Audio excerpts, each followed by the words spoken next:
ജ്യോതിശാസ്ത്രപരമായ കാരണങ്ങൾ ഈ താപനിലയുടെ വർധനവിന് പിന്നിലുണ്ട്. നമ്മൾ എൽനിനോ എന്നൊക്കെ പറഞ്ഞ് കേൾക്കാറുണ്ട്. പൊതുവെ പസഫിക്കിൻ്റെ പെറുവിൻ്റെ തീരത്ത് താപനില ഏറുന്ന ഒരു സംഭവമാണ് എൽനിനോ എന്ന് പറയുന്നത്. അപ്പോൾ ആ സമയത്ത് പെറുവിൻ്റെ ഭാഗത്തൊക്കെ നല്ല മഴ ലഭിക്കുന്ന സമയമാണ്.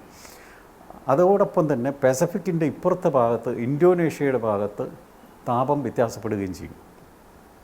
അപ്പോൾ എൽനിനോ ലാനിന എന്ന് പറയുന്ന ആ ഒരു മാറിയും തിരിഞ്ഞും പസഫിക്കിലെ താപനില കൈമാറി വരുമ്പോൾ കേരളത്തിൽ അത് ഡയറക്റ്റായിട്ട് അതിൻ്റെ ഒരു ഇഫക്റ്റ് നമുക്ക് കാണാനായിട്ട് സാധിക്കും. എൽനിനോ ഉണ്ടാകുന്ന സമയത്ത് കേരളത്തിൽ പൊതുവേ മഴ കുറവായിരിക്കും. എൽനിനോയും കേരളവും തമ്മിൽ നേരിട്ടുള്ള കണക്ഷനൊന്നും ഇല്ല. അത് വളരെ ദൂരത്താണ്, ഭൂമിയുടെ മറുഭാഗത്താണത്. പക്ഷേ എന്നിരിക്കലും അതൊരു സൂചകമാണ്. കാരണം പെറുവിൻ്റെ ഭാഗം എന്ന് പറയുന്നത് ഭൂമധ്യരേഖയ്ക്ക് വളരെ അടുത്താണ്. അവിടെ ഭൂമധ്യരേഖയ്ക്കടുത്ത് ചൂടേറിയ ജലം, പസഫിക്കിലെ ജലം ചൂടാകാനായിട്ടുള്ള കാരണമായിട്ട് വരുന്നത് സൂര്യൻ്റെ താപമാണ്. അപ്പോൾ സൂര്യനും എല്ലാ വസ്തുക്കളെയും പോലെ സൂര്യനും ഒരു ചാക്രികമായ അവസ്ഥയുണ്ട്. അതിനാണ് പറയുന്നത് സോളാർ സൈക്കിളെന്ന്. 11 വർഷം കൂടുമ്പോൾ സൂര്യൻ ആ സൗരചക്രമണം ഉണ്ടാകുന്നുണ്ട്. അതിൽ സൂര്യൻ അതിതീവ്രമായ അവസ്ഥ പ്രാപിക്കുകയും ഇടയ്ക്ക് അല്പം തീവ്രത കുറയുകയും ചെയ്യും. ഇപ്പോൾ സോളാർ മാക്സിമ എന്ന് പറയുന്ന അതിതീവ്രമായ അവസ്ഥയിലേക്ക് കടന്നിരിക്കുകയാണ്. വളരെ ചെറിയൊരു വർധനമാണ് സൂര്യൻ്റെ വികിരണത്തിലുണ്ടാകുന്നത്. പക്ഷേ സൂര്യൻ്റെ വലിപ്പം കൂടുതലായതുകൊണ്ടും ഇവിടെ ജലഭാഗങ്ങളുള്ളത് കൊണ്ടും ആ താപം ഇവിടെ തന്നെ തങ്ങി നിൽക്കാൻ ഇടയാക്കും, പ്രത്യേകിച്ച് ഭൂമധ്യരേഖാ പ്രദേശത്ത്. ആ ഭൂമധ്യരേഖാ പ്രദേശത്ത് താപം കൂടുമ്പോൾ താപമേറിയ ജലം തണുപ്പുള്ള ഇടങ്ങളിലേക്ക് പോകും. അപ്പോൾ അത് ആ ഒരു മഹാസമുദ്ര ചംക്രമണത്തിന് കാരണമാകും. അതാണ് എൽനിനോ ലാനിന ഈ ഒരു സർക്കുലേഷൻ. നമുക്കറിയാം, സമുദ്രത്തിലെ താപം വ്യത്യാസപ്പെടുന്നതിനനുസരിച്ച് കാറ്റിൻ്റെ തീവ്രതയിലും വ്യത്യാസം വരും. അപ്പോൾ കാറ്റ് ഇപ്പോൾ കുറവായിട്ടാണ് കാണുന്നത്. മറ്റൊരു ഘടകം കൂടിയുണ്ട്, ഇന്ത്യൻ ഓഷ്യൻ ഡൈപോൾ എന്ന് പറയും. അതായത് ഇന്തോനേഷ്യയുടെയും ആഫ്രിക്കയുടെയും ഇടയിൽ ഒരു സൈക്ലിക്കലായിട്ടുണ്ടാകുന്ന താപനിലയിലെ വ്യതിയാനം, അതായത് ഇന്ത്യ മഹാസമുദ്രത്തിൽ ഉണ്ടാകുന്ന താപനിലയിലെ വ്യതിയാനം. അപ്പോൾ ചില സമയങ്ങളിൽ ഇന്ത്യൻ ഓഷ്യൻ ഡൈപോള് പോസിറ്റീവ് നേച്ചറിലെത്തുമ്പോൾ കേരളത്തിൽ നല്ല മൺസൂൺ ലഭിക്കാറുണ്ട്. അതുപോലെ നല്ല കാലാവസ്ഥയും ഉണ്ടാകാറുണ്ട്.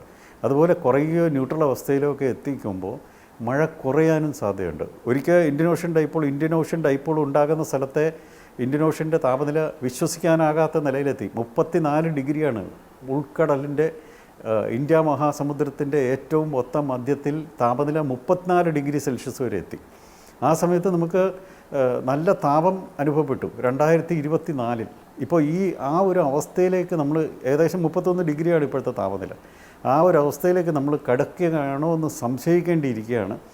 ഒരു 2-3 ആഴ്ചയ്ക്കുള്ളിൽ തന്നെ നമുക്ക് അറിയാനായിട്ട് സാധിക്കും ഇപ്രാവശ്യത്തെ മൺസൂൺ എങ്ങനെ ഉണ്ടാകുമെന്ന്. ഇന്നത്തെ സൂചന വെച്ച് നമുക്ക് നോക്കിക്കഴിഞ്ഞാൽ നമ്മുടെ വേനൽ മഴയും അതുപോലെ തന്നെ മൺസൂണും കുറവായിരിക്കും എന്നുള്ളൊരു സൂചനയാണ് കിട്ടുന്നത്. മൺസൂൺ തുടങ്ങുകയൊക്കെ ചെയ്യും. ജൂൺ ആദ്യ വാരമോ മറ്റോ ഒക്കെ മൺസൂൺ തുടങ്ങും.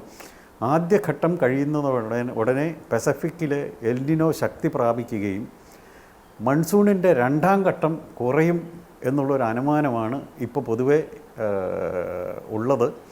അതെങ്ങനെ പരിണമിച്ചു വരുന്നു എന്നുള്ളത് നമുക്ക് നോക്കാം. സാധാരണ എൽനിനോ ഒക്കെ നിന്ന് കഴിഞ്ഞാൽ 2, 3, 4 വർഷമൊക്കെ നിലനിൽക്കാറുണ്ട്. പക്ഷേ ഇപ്പോൾ ഈ കഴിഞ്ഞ ഒരു ദശകമായിട്ട് അങ്ങനെ കാണുന്നില്ല. ഇപ്പോൾ ഒരു എൽനിനോ ഉണ്ടായിക്കഴിഞ്ഞാൽ 1 വർഷം കഴിഞ്ഞ് അത് മാറി ന്യൂട്രൽ കണ്ടീഷനിലോ അല്ലെന്നുണ്ടെങ്കിൽ മിനി ലാനിന കണ്ടീഷനിലേക്കോ ഒക്കെ പോകുന്നതായിട്ടാണ് കാണപ്പെടുന്നത്. അപ്പോൾ ആഗോള കാലാവസ്ഥയാകെ മാറിമറിഞ്ഞ് കഴിഞ്ഞിരിക്കുന്നു. കാരണം സമുദ്രത്തിൻ്റെ താപനില വർദ്ധിച്ചു വരികയാണ്. ഈ ആർട്ടിക് ഐസും അന്റാർട്ടിക് ഐസും ക്രമാതീതമായിട്ട് ഉരുകുന്നുണ്ട്. അത് ആഗോള കാലാവസ്ഥയെയും വായു ചംക്രമണത്തെയും ബാധിക്കുന്നുണ്ട്. അതുകൊണ്ടാണ് ഈ രീതിയിലുള്ള വളരെ തീവ്രമായ അവസ്ഥകൾ ഉണ്ടാകുന്നത്.